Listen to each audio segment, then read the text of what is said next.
අතීත කාලයේ බරණැස් නුවරට සමීපත්න වූ දුරත්න වූ ගම්මානයක් තිබුණ ධර්මපාල කියලා. ඒ ගමේ සියල්ලෝම දස කුසල ධර්මයට අනුව ජීවත් වෙනවා. ඒ ගමේ ප්‍රධාන පෙළපත ධර්මපාල. ඒ පෙළපතේ තමුන්වහන්සේ මව්පියන් හැටියට මට පිහිට වුණා. මං ඔබේ පුත්‍ර රත්නයක් වුණා. මටත් ඒ කාලේ නම ලැබුණේ ධර්මපාල කියලා. මම වයස 16 වෙනකන් ගෙදරම තියාන මට උගන්වුවා. උසස් අධ්‍යාපනයේ සඳහා බරණැස් නුවර දිසාපාමොක් ආචාර්යවරයෙකුට මාව පැවරුවා. ශිෂ්‍යයන් 500ක් එතන ඉගෙන ගනිමින් හිටියා. ඒ සියල්ලන්ට වඩා දක්ෂව මම ඉගෙන ගත්තා. සීල දෙනා මට බොහොම හිතාදරව සහයෝගය දුන්නා.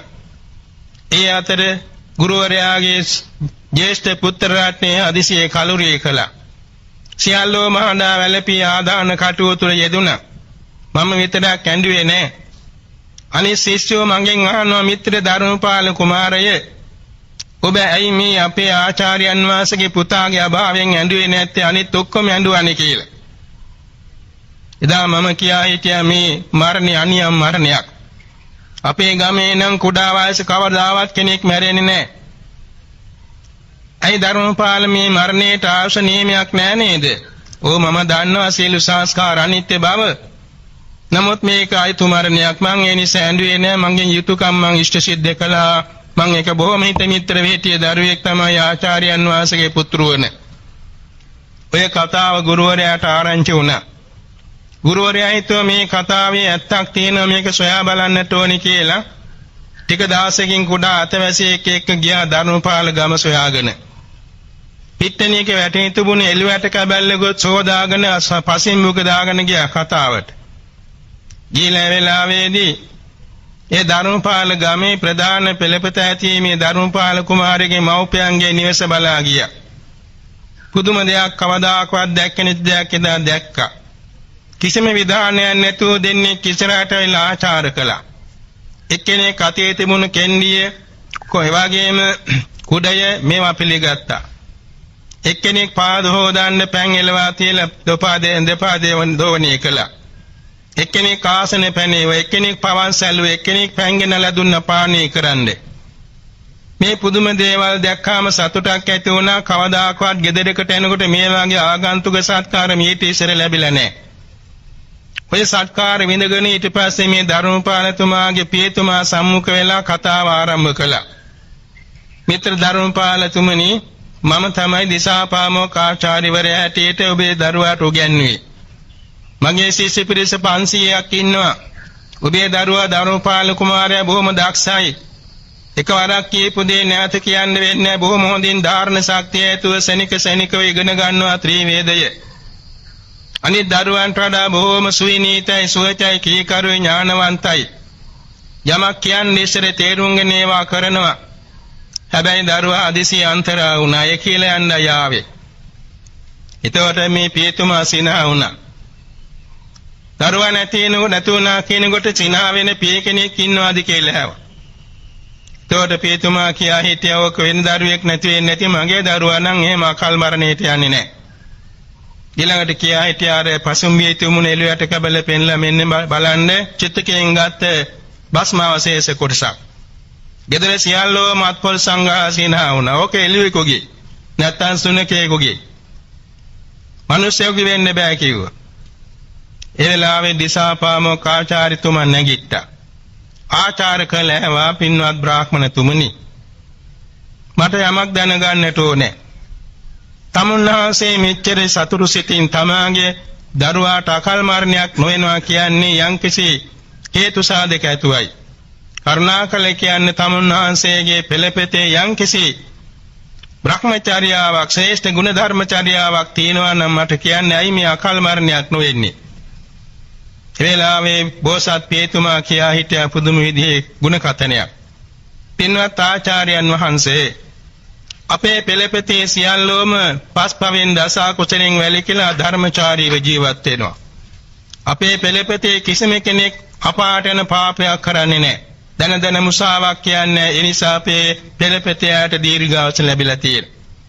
ඒ වගේම ආචාර්යයන් වහන්සේ අපේ පෙළපතේ ආයේ බණ අහනවා. කර්ම ක්‍රියාවාදී සම්මාදිට්ඨික උතුමන්ගේ බණ අහලා බොහෝම ගෞරවයෙන් පිළිගන්නවා. මිසදුට අයගේ බණත් අහන් ලැබුණොත් ඒක ඇහුවා පමණයි හිතින් අත්හරිනවා, වාද විවාද වලට පැටලෙන්නේ නැති වෙනවා. මේ නිසා අපේ පෙළපෙතියට දීර්ඝාස ලැබී තියෙනවා.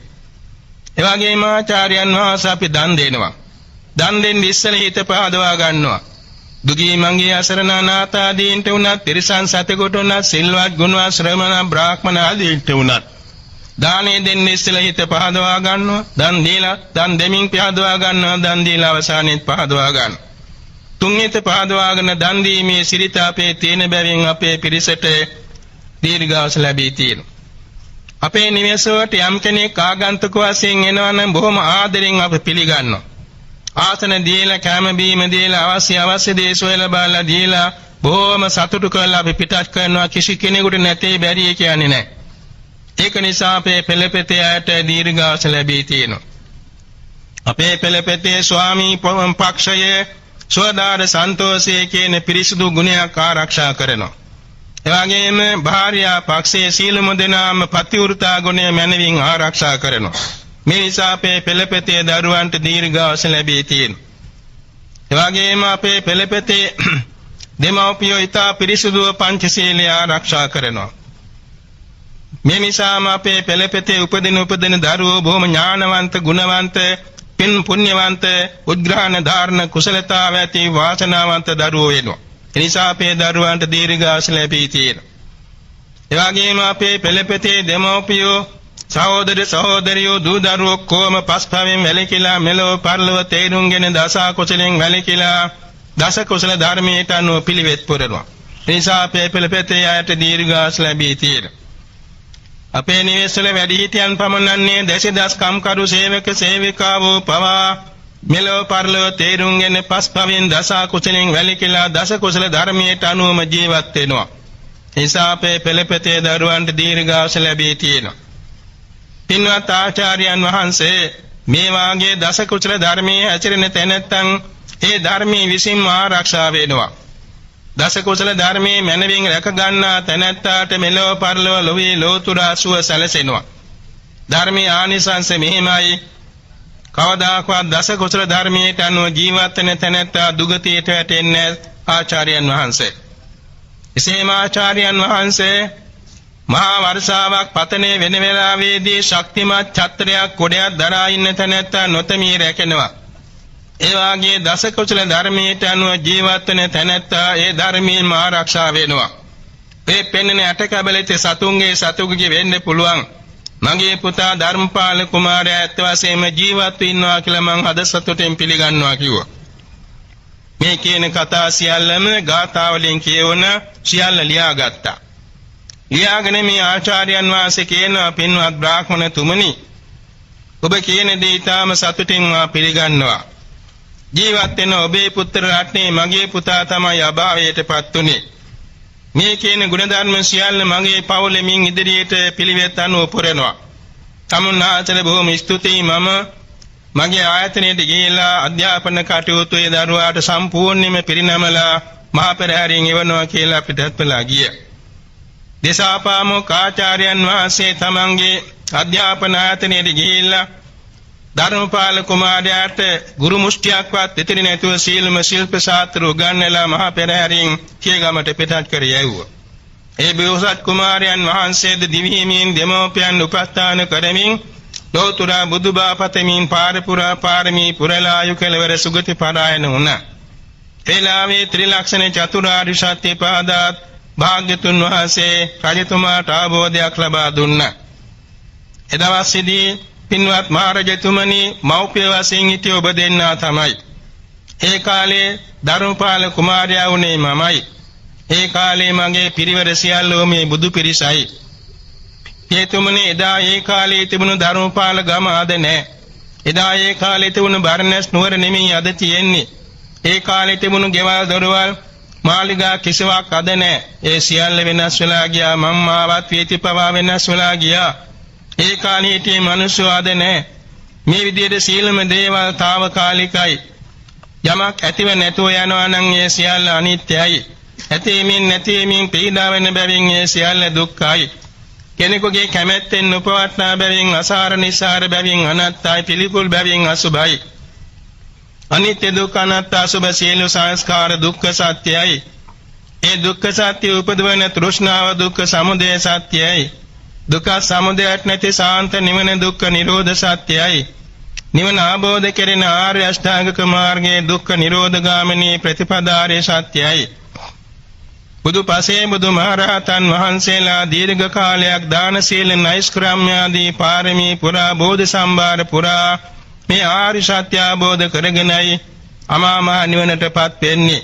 එනිසා මේ සියල්ල ත්‍රිලක්ෂණ චතුරාර්ය සත්‍යයට මනමින් යොමු කරමින් මනසකාර කළ යුතුයි කියලා පහදා දෙමින් ධර්මපාල ජාතක දේශනේ නිමවන කොට පියතුමාට ඇතිවෙච්ච ප්‍රීති සෝමනස්සමේක සමාධිය මුල් කොටගෙන විපස්සනා ඥාන පිහිටලා වැඩි දියුණු වෙලා ඒ ආසනයේදී අනාගාමී මාර්ගඵල නිවන සාක්ෂාත් වුණා. එයින් අවුරුදු 4ක් ගිය තැන කියන්නේ බුදු වීමෙන් අවුරුදු 5ක් පිරෙන අවස්ථාව වෙනකොට පිය රජුරෝ ගිලන් වෙලා ගිලන් ඇඳේ වැඩ ඉන්න තැනදී බුදුරජාණන් වහන්සේ දයගසව්වන් දෙනම සමංග ගිලන් ඇඳ ළඟට වැඩම කරවලා ධර්ම දේශනා කරමින් පිය මහ රජුරුවන් අරිහත්ත්වයට පමුණවා වදාලා. එතුමාද දවස් 7ක් සමවස්සෝයෙන් ගිලන් ඇඳේ වැඩ ඉඳගෙන 7 වෙනි දාසේ පිරිනිවුණා. භාග්‍යතුන් වහන්සේම පියාණන්ගේ ආදාන කටයුතු සංවිධානය කරවා දීලා චෛත්‍යයක් කෙරෙව්වා.